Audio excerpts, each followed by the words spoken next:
ప్రభువు పక్షాన దేవుని తరపున జంతువులు కూడా వాటి యొక్క పాత్ర పోషించాయి.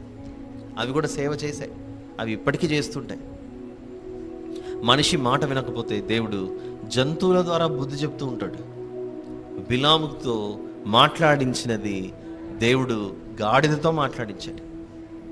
గాడిదతో మాట్లాడి బిలామును తప్పు చేస్తున్నావని గాడిదలు ఆయన పరిచర్యలో ఉపయోగపడ్డాయి. ఆలోచించండి ఒకసారి. ఇప్పుడు వరుసగా లిస్ట్ చెప్తాను మొత్తం. గాడిదలు ప్రభు యొక్క పరిచర్యకు ఉపయోగపడ్డాయి, పరిచర్య చేశాయి.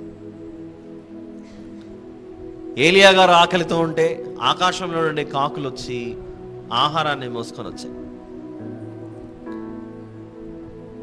ఇక యుద్ధాలు జరిగిన సమయాల్లో మనుషుల కొరకు దేవుడు ఇచ్చినటువంటి జంతువులే గుర్రాలు, రౌతులుగా గుర్రాలుగా అవి పనిచేశాయి. చివరికి యెషయా గ్రంథంలో అయితే ఎద్దు తన కామందు నెరుగును, గాడిద తన సొంతం అని దొడ్డి తెలుసుకున్నాను. యేసు ప్రభు బాప్తిసం తీసుకొని నీళ్ళలో నుంచి బయటికి రాగానే పౌరం, పరిశుద్ధాత్మ దేవుడు పౌరం వల్ల అక్కడ దిగటం.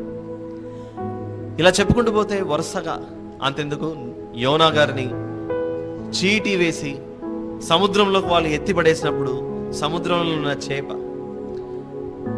అలానే రాజుల గ్రంథం చదువుతుంటే ఒక వ్యక్తి దేవునికి విరోధంగా నడిచి వెళుతున్నాడని, చెప్పిన ఆజ్ఞను పాటించలేదని దేవుడు సింహాన్ని పంపగానే సింహం వెళ్ళి అతను చంపేస్తుంది, కానీ ముట్టదు, తినదు, చంపేసి కూర్చుంటుంది అక్కడ అంతే.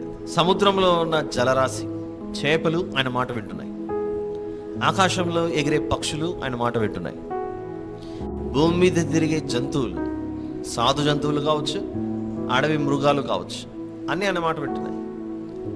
గాడిద మాట వింటున్నప్పుడు, పక్షి మాట వింటున్నప్పుడు దేవుడు పెద్ద క్వశ్చన్ మార్క్ ఎవరి దగ్గర పెడుతున్నాడు? ఇప్పుడు పెద్ద ప్రశ్నార్థకం మన దగ్గర పెడుతున్నాడు.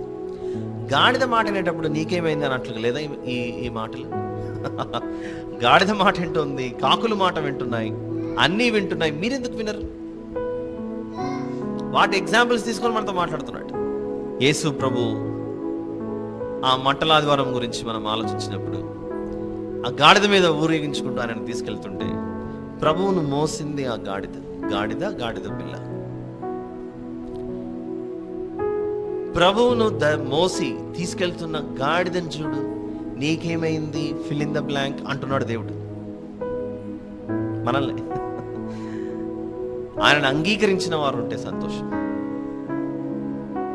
ఆయన అంగీకరించకుండా ఇంకా ఉంటే అది వింటోంది కదా, నువ్వెందుకు వినట్లేదని మనతో మాట్లాడుతున్నట్లు అనిపించట్లేదా? ఆలోచించాలి ఒకసారి.